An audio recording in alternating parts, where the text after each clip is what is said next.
Bonsoir à tous, heureux de vous retrouver. Alors, dans la capsule de ce soir, toujours dans le dipôle RC, nous allons bien sûr réétablir de nouveau l'équation différentielle vérifiée par la charge Q de T à partir de la loi d'additivité.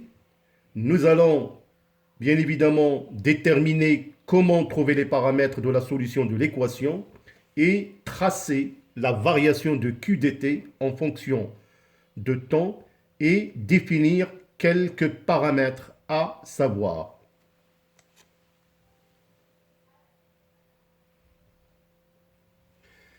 Alors donc, à partir de la loi d'additivité, nous avons UC plus UR est égal à E. Alors, comme je vous ai dit, nous allons appliquer la loi d'additivité des tensions, ou bien la loi d'Emaille. On a UC plus UR est égal à E. Alors, je remplace UC. Nous savons que UC est égal à Q sur C, plus RI, parce que aussi UR est égal à RI. Ce sont des relations que vous êtes censés connaître. On sait aussi que I est égal à dQ sur dt. Alors je vais remplacer bien évidemment dans cette égalité. J'aurai alors Q sur C plus R dQ sur dt est égal à E. Alors par la suite, je vais multiplier le tout par C. J'aurai Q plus RC dQ sur dt est égal à CE. Donc voilà l'équation différentielle vérifiée par la charge. Alors cette équation différentielle a pour solution qui peut s'écrire Q de t est égal à A exponentielle moins t sur alpha plus B. Et en général, on vous demande bien évidemment de déterminer les paramètres A, alpha et B, chose que nous allons faire dans un instant.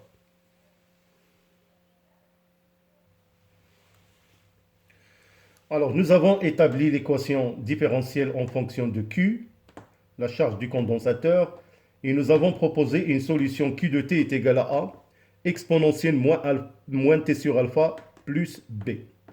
Alors de la même manière, nous allons reprendre Q de t que nous allons remplacer dans l'équation différentielle, mais remarquez avant qu'on a besoin d'établir l'expression dQ sur dt.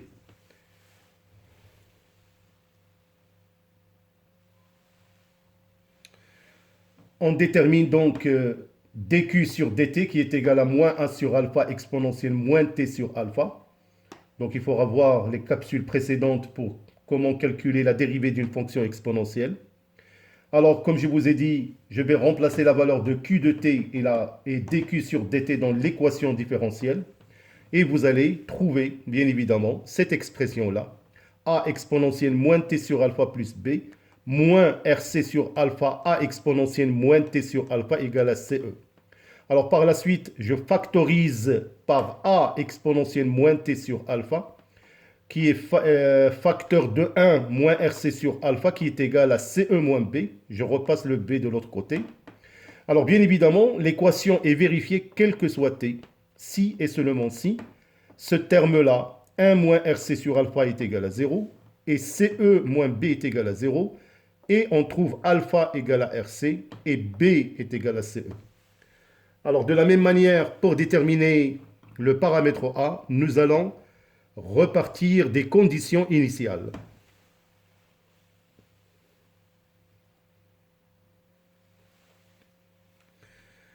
Alors donc à l'instant t est égal à 0, le condensateur est vide, donc ce qui fait que sa charge est nulle. Nous allons reprendre l'équation Q de t à l'instant t est égal à 0, qui est égal à A exponentielle moins 0 sur alpha plus B égale à 0. J'ai remplacé le t ici par 0. Alors là, j'ai exponentielle 0, comme vous le savez, est égal à 1. Alors l'égalité devient A plus B égale à 0, d'où A est égal à moins B qui est égal à moins CE. Alors une fois que je remplace les paramètres A, alpha, B par leur valeur, je trouve que Q de t est égal à CE, facteur de 1 moins exponentielle t sur RC.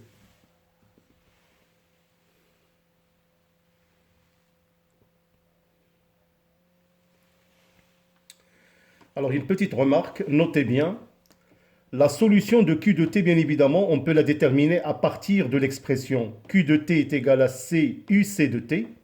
Nous avons déjà établi la solution UC de t qui est égale E facteur de 1 moins exponentielle moins t sur RC, que je remplace, et on trouve directement Q de t égale CE, facteur de 1 moins exponentielle t sur RC. Alors bien évidemment, de la même manière, taux, la constante de temps est égale à RC.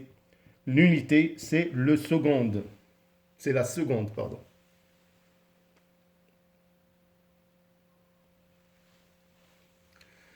Alors donc, on a déjà établi l'équation différentielle que vérifie la charge. La solution, taux est égal à RC. Alors, on peut, comme on a déjà fait dans la capsule précédente, le zoom numéro 2 pour UC de t, on peut établir la représentation graphique qui donne la variation de la charge en fonction du temps. Alors, comme vous pouvez le voir, vous allez obtenir pratiquement la même fonction exponentielle croissante. Alors, on peut parfaitement aussi distinguer deux régimes, un régime transitoire et un régime permanent. Alors, le régime transitoire correspond tout simplement que la charge au niveau du condensateur s'établit d'une manière progressive. Cette charge atteint une certaine valeur à un instant t est égal à 5 taux et qui atteint la valeur CE. Alors maintenant, on va établir taux, la constante de temps, de deux manières différentes, en utilisant dans un premier temps l'équation de la tangente à l'instant t est égal à 0 et la deuxième méthode par calcul.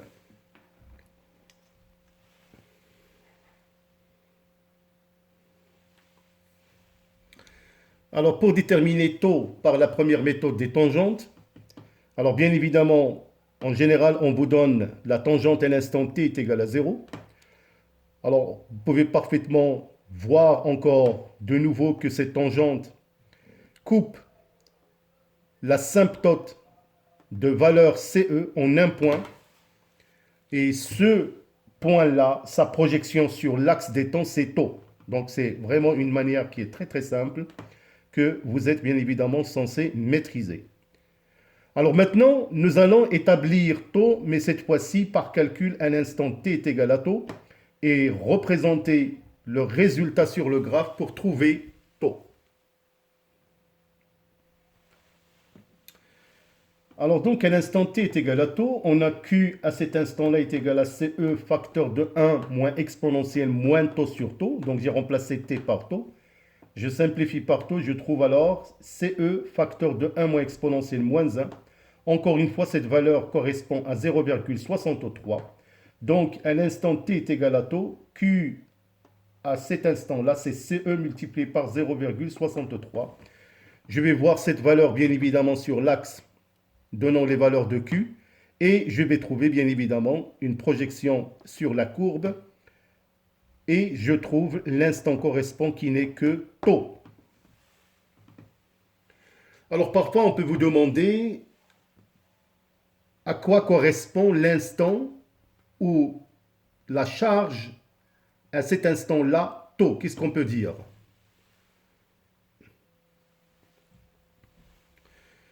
Alors donc, on peut dire qu'à cet instant-là, t est égal à taux, la charge du condensateur atteint 63%. Alors maintenant, nous allons démontrer que taux égale RC a une dimension de temps.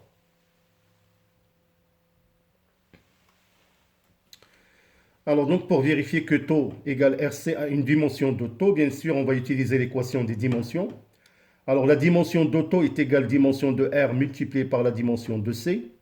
Sachant bien évidemment que UR égale à RI, de cette expression, on peut déduire que R est égal UR sur I, ce qui fait que la dimension de R égale dimension de U sur la dimension de I.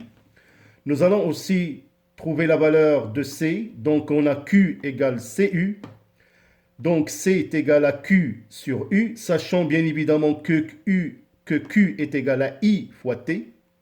Alors la dimension de C égale dimension de I multiplié par la dimension du temps sur la dimension de U.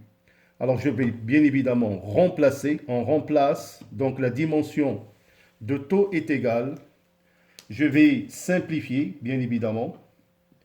Et j'aurai que dimension de taux est égale bel et bien une dimension de temps qui est égale à t.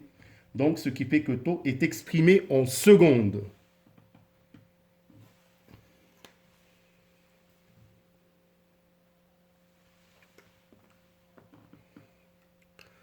Alors donc nous avons déjà vu que le condensateur, au bout d'un certain temps, cet instant c'est 5 taux, que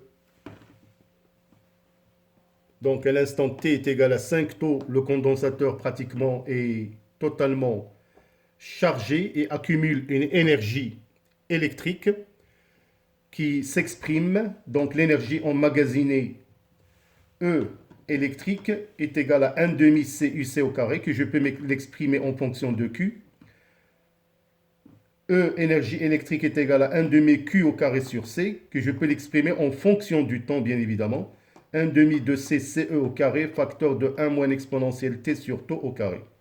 Et bien évidemment, vous allez trouver à la fin que cette énergie égale 1 demi CE au carré, facteur de 1 moins exponentielle T sur taux au carré. Alors bien évidemment, il y a des questions concernant le calcul des énergies dans le condensateur que nous verrons à part dans des exercices. Donc dans cette capsule qui concerne spécialement la charge du condensateur, donc j'espère qu'il va vous apporter quand même un plus pour mieux maîtriser cette équation différentielle. Toujours, j'attends vos commentaires.